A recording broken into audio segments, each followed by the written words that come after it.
Sorry, this question sort of has been hanging because other people went before me, but I'm still caught up with the couple here. Yep. And I wonder if, in fact, if they keep on following their own desires and one goes out and one stays home, and yet we're not meant to compromise either, how are they going to not finish up in a divorce? And Australian statistics just recently, Queensland leads, and there were 10,000 divorces in Queensland last year, and I don't want these two divorcing. Well, it's pretty hard considering they're not even married. But and that means nothing from God's perspective for a start.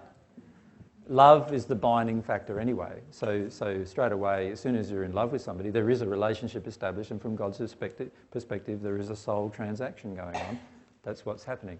But let's look at this issue. Go on, you want to say too? I was just wondering about the emotion that drove the question. Yeah. We'll talk about that too, right?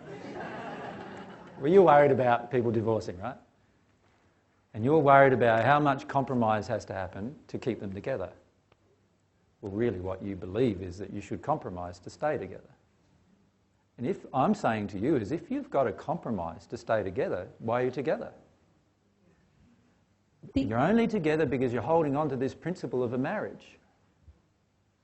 Does that make sense? Like, why stay in a marriage if both of you are not having your desires met? Like, what's the point in staying in marriage? What you want is this person needs to have their desire, this person needs to have those desires, and if the desires match, they'll spend time together. If the desires match, they'll go their separate ways. If they don't match, they'll go their separate ways. Think about the difference in the quality of the bond.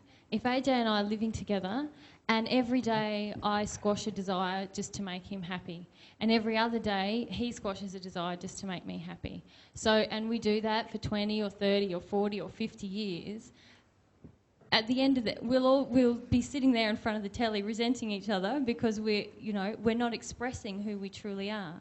Now compare that to the bond that we would have, which is what is capable in a soulmate relationship, because your personalities are so similar, or the same, aren't we? The same basically, soul. Yeah. As we work through our emotional injuries, our desires become closer and closer together. So there's a huge synergy between us, and it's focused on love and desire. We're not going to be sitting in front of the telly at 70 years old. We're going to be off, climbing a mountain and creating a universe or something. What would you prefer? I'm not going to be. I'm going to be on the bed making love. Anyway, that's after lunch. Oh, okay.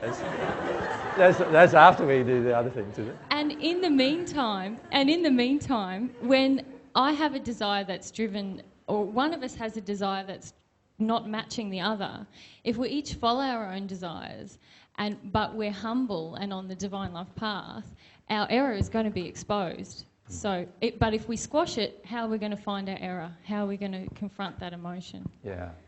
Don't stay in a relationship just because it's a relationship. And just because you've got a piece of paper saying you're married, and just because you've been married for 25 years, or 1 year, or 1 month. Stay in a relationship because you both desire each other. And you desire to grow together, and you desire all these different things. And the truth is, for the soul halves, as Mary's pointed out, it's very important to understand that the soul halves mean that once you meet your soulmate, and by the way, one of the ways you'll meet your soulmate is by following your own desire, right? That's one of the only ways you can meet your soulmate, actually. If I never followed my own desire, I would never have met Mary, ever. It was through a whole series of events of following my desire that brought me closer and closer and closer to Mary, right? I would never have met her if I hadn't followed my desire.